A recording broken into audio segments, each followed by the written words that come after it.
Bienvenue dans ce nouvel épisode sur Off the Mat. Je suis trop contente d'enregistrer un nouvel épisode. Nos petits rendez-vous mensuels me font tellement de bien. J'adore pouvoir connecter, j'adore pouvoir échanger avec vous sur ce format.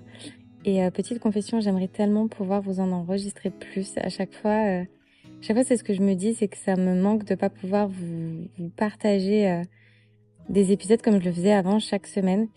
Et d'ailleurs, je m'embête en me disant de ne pas pouvoir parce qu'en final, c'est un choix. C'est juste que je me sens tellement débordée de tellement de choses à faire déjà quotidiennement et je suis déjà, mon agenda est déjà tellement rempli que je me dis, mais à quel moment je vais arriver à enregistrer plus d'épisodes?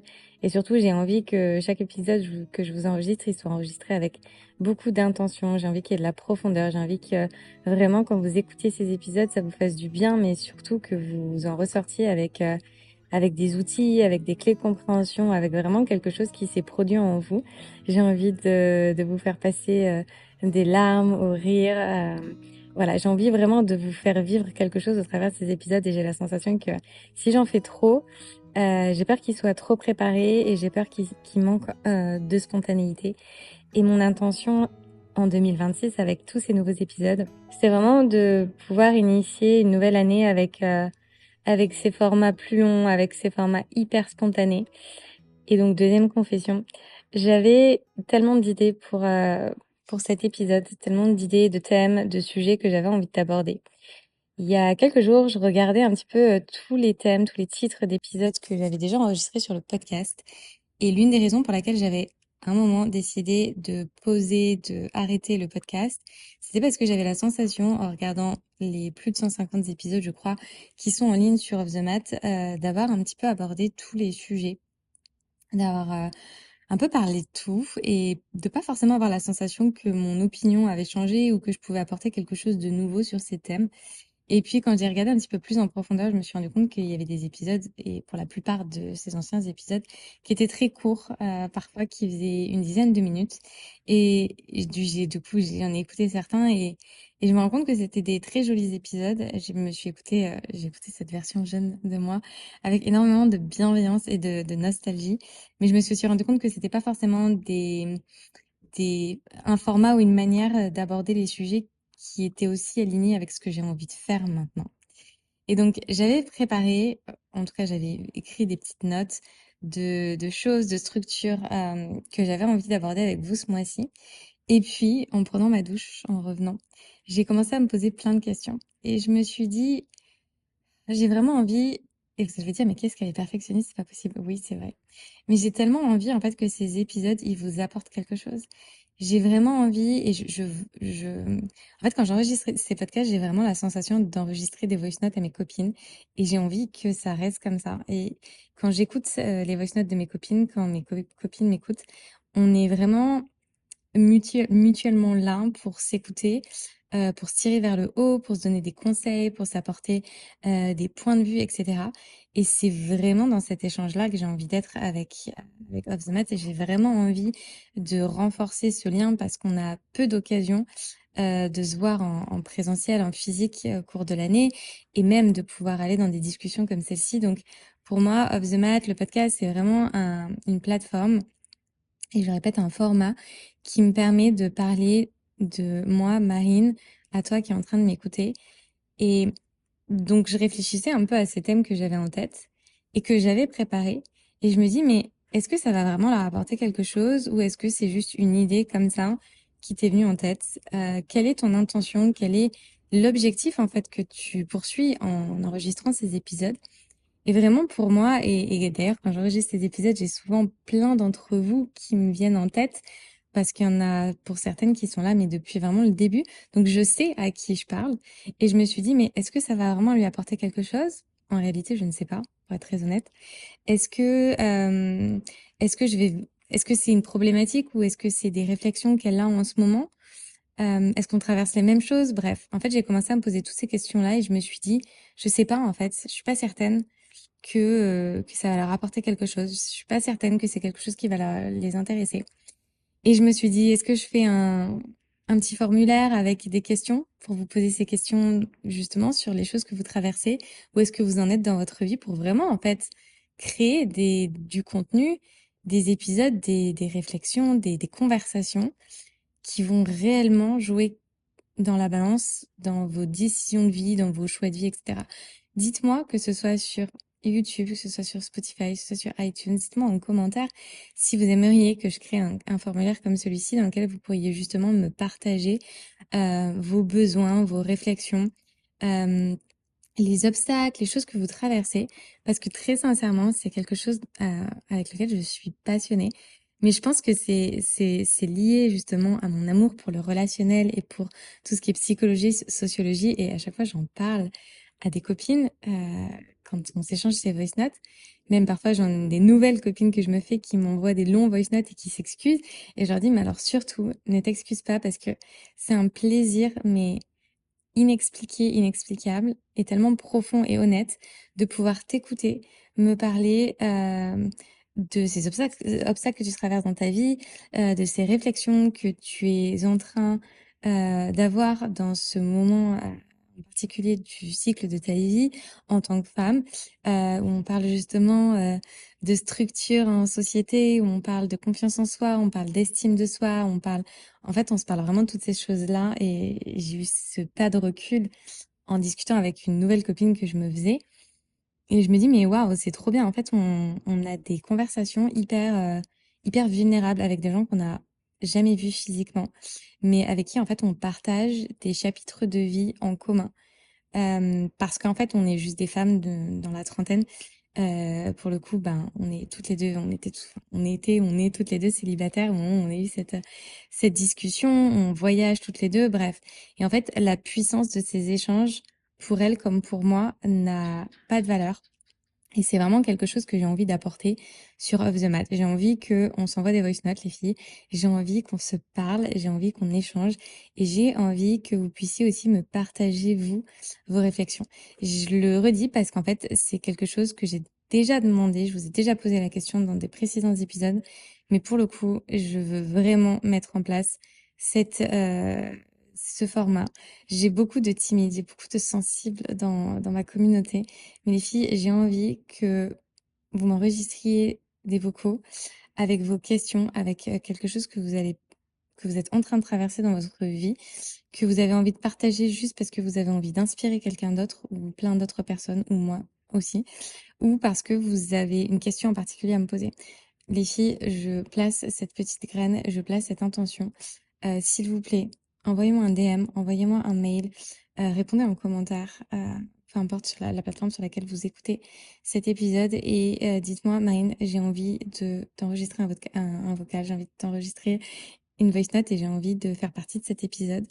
S'il te plaît, fais-le et mets-moi juste un petit mot et envoie-moi un mail directement ou tu mets un petit mot et je t'inviterai à m'envoyer un mail. Comme ça, on pourra s'accorder pour créer cet épisode ensemble.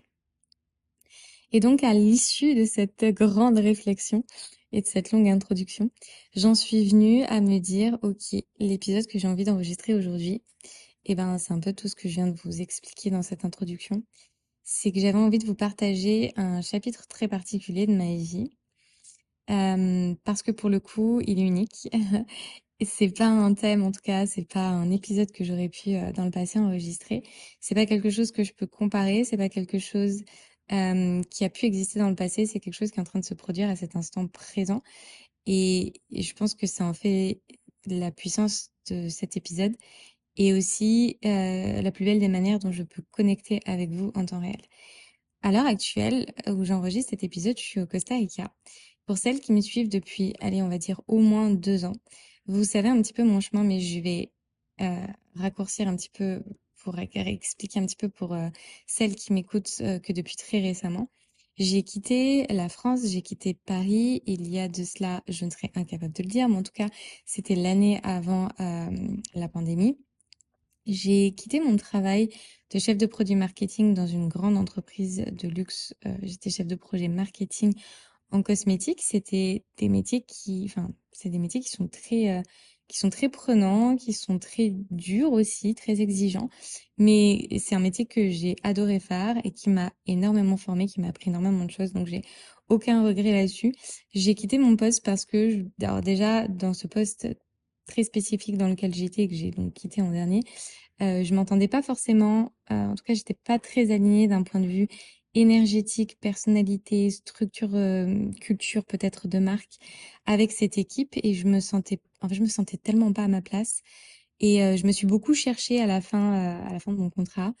Je me suis beaucoup cherchée, je me suis demandé si, j'avais envie de travailler avec, une œuvre caritative. Est-ce que j'avais envie de travailler au sein d'une association? Est-ce que j'avais envie de travailler dans le développement durable? Bref, je me suis posé vraiment beaucoup, beaucoup de questions sur finalement le domaine et ce que j'avais vraiment envie de faire et j'ai pas trouvé les réponses et c'est comme ça que j'ai quitté mon travail un petit peu, ben, sans trop savoir où j'allais. J'ai ensuite quitté mon appartement après cette, rupture conventionnelle, parce que j'ai eu la chance du coup d'être en rupture conventionnelle, de pouvoir profiter en fait de ces quelques mois de réflexion où finalement j'étais pas, laissée complètement à moi-même, d'un point de vue financier. Et puis je me suis rendu compte que, ben, en fait, il y avait pas vraiment d'issue à cette réflexion ou en tout cas que les questions, que je me posais à l'heure actuelle, j'allais pas trouver les réponses ici et maintenant dans cet environnement. Moi, je suis quelqu'un, de très aventurier et je suis aussi quelqu'un qui a besoin de distance physique avec mon environnement actuel pour aller trouver beaucoup plus de clarté, pour aller trouver mes réponses justement, ben, dans l'inconnu, en fait. J'ai besoin de ce silence autour de moi, j'ai besoin de cette immobilité à l'intérieur de moi pour retrouver un peu de clarté et pour ne plus être engluée justement dans mes pensées limitantes, dans des habitudes qui peut-être, ben, me tiraient plus du tout vers le haut. Donc j'ai fait le choix de quitter mon appartement à Paris et de faire mes bagages et de partir avec un sac à dos. Et j'ai voyagé pendant à peu près 2 3 ans. Je me suis installée pendant 2 ans à Bali pendant justement la pandémie. Et puis après cette phase, j'ai beaucoup voyagé jusqu'à finalement, retourner en France. Je pense qu'au moment où j'ai choisi de retourner en France, j'avais un besoin énorme, aussi bien physique qu'émotionnel, de m'ancrer. J'avais besoin de retourner à quelque chose que je connaissais et à ce moment-là, j'avais la sensation, en fait, tout simplement que j'avais terminé une boucle et que c'était naturel que je rentrais en France. D'ailleurs, j'utilisais vraiment ce terme de rentrer en France et avec le recul, en fait, je me rends compte que j'étais juste dans une phase où j'étais tellement perdue que je suis naturellement et de manière très instinctive retournée là où, en fait, les choses étaient les plus simples, intérieurement sûrement, les plus chaotiques émotionnellement parce que j'ai toujours eu une grosse dualité émotionnelle avec la France et avec, le fait de vivre en France où je sais pas pourquoi, je peux pas l'expliquer, c'est en moi, mais je me suis toujours sentie enfermée. J'ai toujours eu la sensation que mes ailes étaient coupées quand j'étais en France. Sûrement parce que je suis française et que j'ai vécu, ben, mes 25 premières années en France. Mais être en France n'est pas quelque chose, enfin, n'est pas un environnement dans lequel je me sens épanouie. Mais à ce moment-là de ma vie, j'étais tellement mal que ben, retourner en France me paraissait être la meilleure décision et elle était la meilleure décision. J'avais besoin d'ancrage et cet ancrage, je l'ai trouvé dans la familiarité. Je l'ai retrouvé aussi dans la reconnexion à mes parents parce que je me suis éloignée pendant de nombreuses années et ça a été un choix. On était toujours en contact aux réseaux sociaux, grâce à ce petit écran de téléphone. Moi, j'ai jamais ressenti un manque particulier parce que, encore une fois, je suis quelqu'un de très libre, de très indépendant, de très volatile, de très dans les airs, de très dans ma tête, dans ma créativité, et cetera. Donc ça a jamais été un manque pour moi, mais ça m'a fait énormément de bien, parce que, ben, voilà, j'ai toujours grandi dans une famille aimante. J'ai eu énormément de chance, dans ma vie et je sais que j'en aurai toujours parce que j'ai vécu et j'ai grandi dans le privilège. Mais heu mais voilà, je suis rentrée en France et je pense que très rapidement, j'ai été prise un petit peu dans cette boucle de ce qui se passe, je pense, quand on rentre en France, de cette structure, de cette société qui fonctionne d'une certaine manière. Et je pense aussi à un système de pensée qui est lié aussi très à l'aspect, ben, lien entre le parent et l'enfant. Et j'ai la sensation maintenant avec le recul que je me suis très rapidement en fait vue Hem, un peu je sais pas si c'est le terme embobiné, mais pris en fait dans cette roue-là, dans cette manière de vivre et que finalement en fait je ne pensais plus réellement avec mon cœur, je ne prenais plus des décisions avec mon cœur, mais je prenais plutôt des décisions en fonction d'une certaine approbation parce que je ressentais la sécurité et je ressentais, la validation et le fait que je faisais quelque chose de juste et de bien par, le filtre et par les yeux de mes parents parce qu'encore une fois, j'ai toujours eu un lien très fort avec mes parents et ce lien très fort fait que, ben, nécessairement et de manière très naturelle, je trouve la validation et la sécurité dans les yeux de mes parents et c'est pas quelque chose de mal du tout, mais ça reste un fait et quand on atteint les 30 ans, qu'on dépasse les 30 ans, 40 ans et cetera, on ne peut plus vivre de cette manière-là, tout simplement parce que, on s'est individualisé, on s'est affirmé, et on a nos propres besoins, nos propres désirs et ça ne fonctionnera plus énergétiquement de prendre des décisions et d'aller dans des directions qui sont plus, à proprement parler les nôtres. Et tout ce qui va être biaisé, on va dire, par la sphère parentale sera, je pense, dans 99 des cas, séparés de notre propre identité. Donc c'est un petit peu ce qui s'est passé quand je suis rentrée en France. J'ai investi, j'ai acheté un petit appartement à Lyon. Je me suis installée à Lyon pendant 1 an. Pendant 1 an, en fait, j'ai très peu voyagé. Encore une fois, ben, déjà parce que je pense que j'avais trouvé beaucoup de confort dans cette stabilité-là. Mais au fond de moi, et encore une fois, avec recul, je me rends compte quand je me regarde que j'étais pas du tout heureuse. Profondément, j'étais pas heureuse. Et je me dis, avec le recul, je me dis, mais Marine, à quel moment, en fait, t'aurais pu être heureuse dans ce schéma-là? Tu te connais, tu sais qui tu es, tu sais ce dont tu as besoin. Et en fait, encore une fois, je pense que je me suis énormément perdue dans, dans la quête d'approbation. Euh, et le plus grand enseignement que j'ai eu de cette année-là, c'était de me dire, d'arrêter en fait de chercher l'approbation euh, envers des personnes ou au sein d'un environnement qui finalement ne correspond pas du tout à la personne que tu es. C'est même pas ne correspond pas du tout à la vie que tu aspires à avoir, même si c'est une réalité, mais c'est surtout qui ne correspond pas du tout à la personne que tu es. Accepte l'idée et la vérité que tu n'es pas comme eux et ça c'est aussi quelque chose que j'ai appris à accepter, que tu n'es pas comme 90% des gens, on va dire, et que tu as cette individualité et tu as ce besoin de liberté et d'indépendance qui, je pense, est...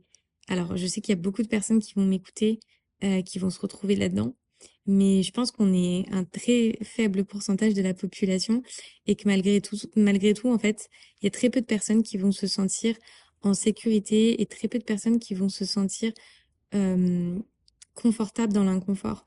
Je l'en ai déjà parlé d'ailleurs dans un épisode récent de cette année où j'ai expliqué à quel point en fait j'adorais voyager et à quel point en fait le fait de devoir me réadapter à mon nouvel environnement tous les mois, tous les 2 mois, tous les 3 mois, c'est quelque chose en fait avec lequel je me sentais hyper à l'aise et au contraire ô combien confortable et c'était même quelque chose que je poursuivais parce que c'était là-dedans que je me sentais le plus vivante et finalement le plus alignée dans mes désirs de vie. Et donc après cette année qui s'est écoulée à Lyon, et ça fait partie des derniers épisodes là que j'ai enregistrés, donc je vais pas revenir sur le sujet, écouter les précédents épisodes si vous ne les avez pas déjà écoutés. Mais j'ai pris du coup la décision de repartir, et là pour le coup, ben, au Costa Rica. Et après 1 mois, 2 mois au Costa Rica, pour moi les choses elles ont été hyper claires. Et je me suis dit, ok, en fait, j'ai la sensation que je me suis complètement perdue. Euh, et encore, j'ai beaucoup de mal à dire que je me suis complètement perdue parce que je pense encore une fois que c'était vraiment une année dont j'avais besoin.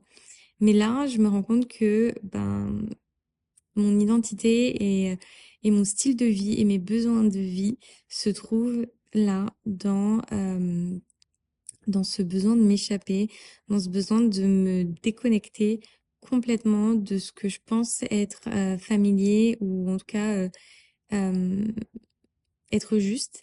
Et c'est la première fois de ma vie où je me sens ô combien prête, mais surtout ô combien légitime de dire en fait non, je veux pas vivre cette vie-là et moi j'ai pas envie de vivre cette vie-là. Je vais vivre cette vie-là parce que c'est la vie que j'ai envie de vivre et c'est la vie qui me correspond et je te demande pas de me comprendre et je te demande pas euh, d'approuver même quoi que ce soit. Je te demande juste ben, d'écouter ce que j'ai à dire. Et quand je dis je, te, c'est la famille, c'est les personnes qui nous entourent, etc.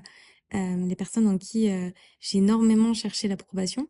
Et peut-être toi d'ailleurs qui m'écoutes, qui je sais sera foncièrement vachement moins dans le jugement parce que ben on n'a pas ce lien aussi fort et puis et puis voilà, tu t'inspires de ce que moi je partage et tu prends ce qui a envie de prendre, mais forcément le lien sera différent et les obstacles et la manière dont on va discuter ensemble sera pas la même. Mais je pense que pour moi, c'est là que le shift s'est vraiment produit et c'est là que je me suis dit, OK, là, Marine, t'as 35 ans et ça y est, t'es plus en train d'essayer, en fait, de convaincre. Tu sais ce dont tu as besoin et t'es plus dans l'affirmation que dans essayer de réassurer les personnes que tu aimes que c'est la personne que tu es. Et ça, je trouve que c'est hyper beau et j'avais envie de le partager dans cet épisode parce que je pense que c'est important de se rendre compte que notre vie, elle est faite de chapitres, elle est faite de saisons.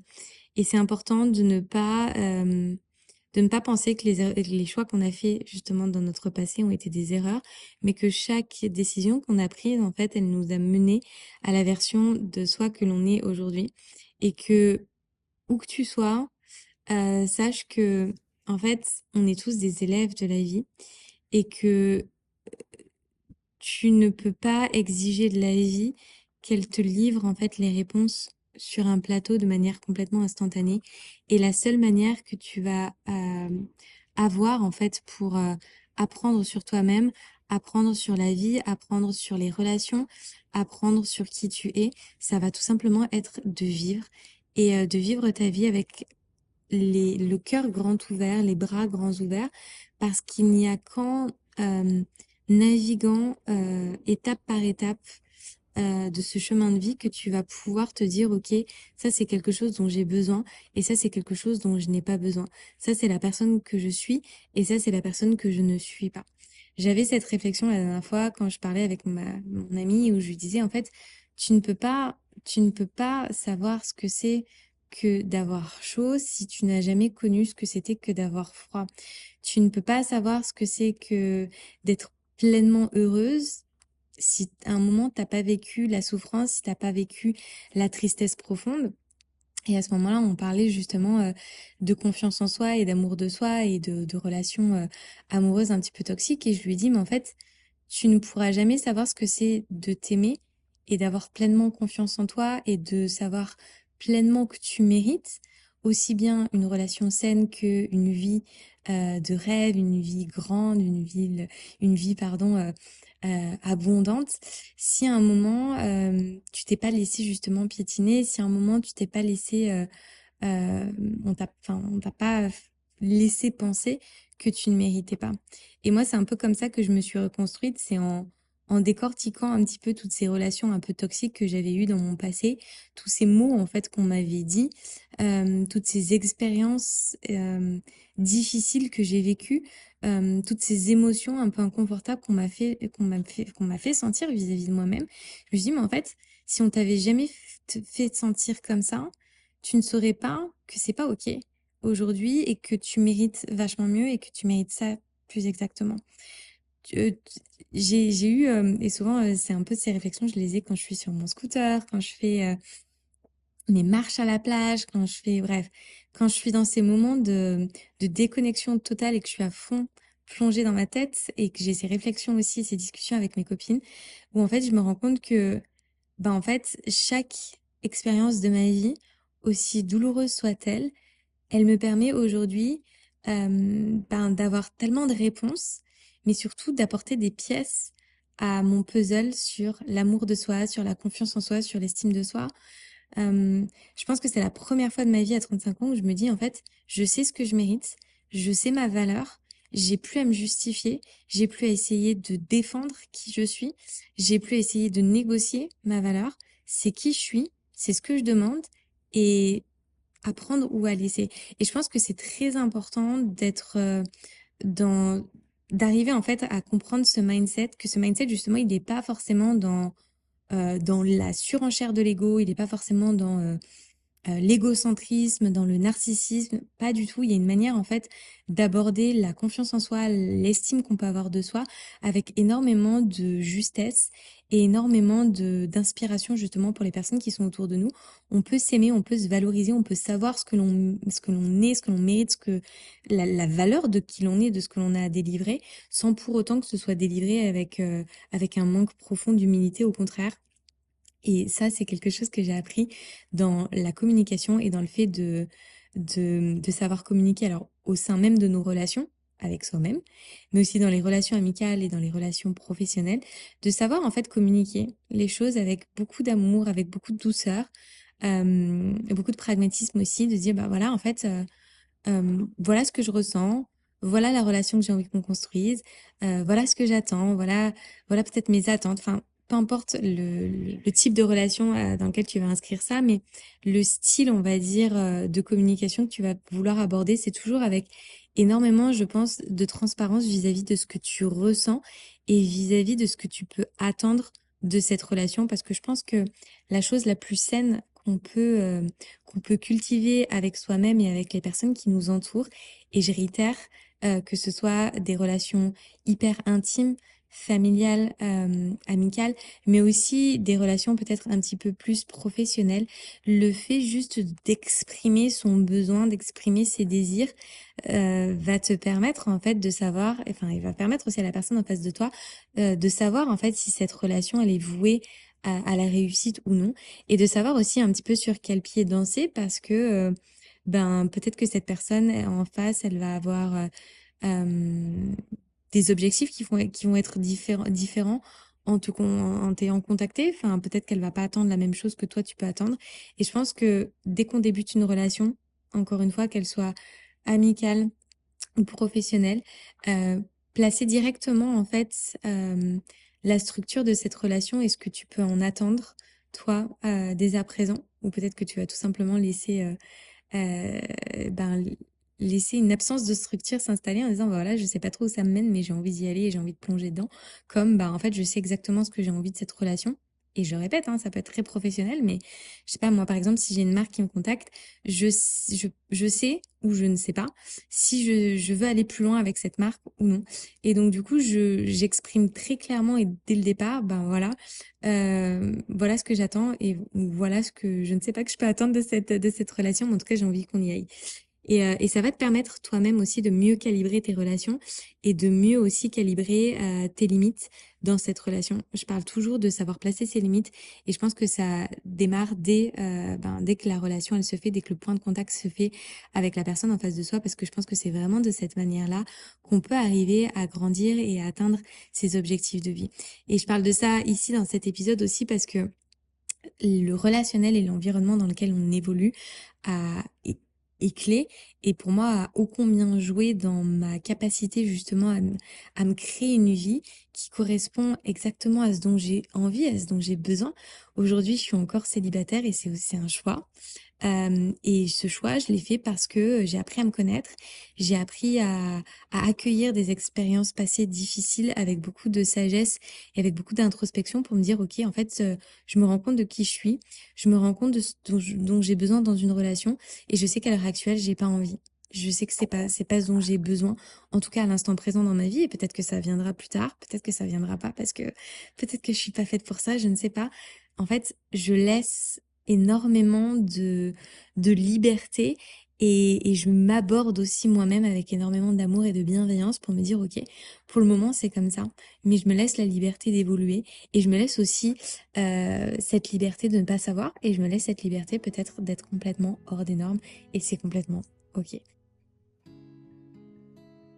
Je clôture simplement cet épisode déjà en te remerciant de m'avoir écouté et de m'avoir écouté, j'espère, avec beaucoup d'amour et beaucoup de bienveillance. J'ai adoré juste pouvoir avoir ce petit moment avec toi pour te partager ce chapitre de ma vie. J'espère que ça t'aura inspiré et j'espère surtout que ça t'aura plu de m'écouter et que tu auras envie en fait de répondre avec un épisode, avec une voice note à cet épisode. Je réitère ce que j'ai dit en tout début d'épisode. envoie-moi un mail, poste-moi un commentaire, envoie-moi un DM pour me dire Marine, il y a quelque chose que j'ai envie de partager et j'ai envie que tu répondes à cette question-là, ou j'ai envie tout simplement de partager quelque chose et j'ai envie qu'on construise un épisode ensemble. Donc s'il te plaît, si l'appel se fait, ça pourra rester complètement anonyme, évidemment. J'ai juste envie qu'on puisse construire quelque chose d'hyper beau, hyper profond au travers d'un prochain épisode, et peut-être que ce sera un format que je vais pouvoir réitérer. Mais voilà, c'est ma manière à moi d'ouvrir la porte à davantage de connexion et davantage de profondeur dans cette relation qu'on construit. Et ce mois-ci en particulier sur le studio en ligne, je vous plonge dans une immersion en temps réel autour du handstand, et on se retrouve 2 fois par semaine en live, et c'est quelque chose que je vais faire une fois par an en tout cas, d'avoir un format où on se retrouve 100% en live. Alors bien sûr, si tu ne peux pas participer au live, et j'en ai complètement conscience, on a tous et toutes nos contraintes dans notre quotidien, tu vas retrouver tous ces cours en replay, mais je crée l'opportunité pendant ce mois de mai de pouvoir se retrouver 2 fois par semaine en live pour pratiquer ensemble, pour pouvoir faire des blagues, pour pouvoir rire ensemble, pour pouvoir se challenger ensemble, mais aussi et surtout pour pouvoir répondre à toutes vos questions sur votre pratique du handstand et au-delà, parce qu'on parle de bien plus de choses aussi. On parle de mindset, on parle de comment aborder sa pratique, de comment accueillir les obstacles sur son tapis. Donc si c'est un appel pour toi de pratiquer en live avec moi, quel que soit ton niveau, rejoins le studio en live ce mois-ci, ou rejoins tout simplement le challenge handstand du mois, et tu pourras accéder à tous les cours en replay. Tu pourras aussi accéder à l'intégralité des cours qui sont disponibles sur le studio, ainsi que tous les programmes ciblés.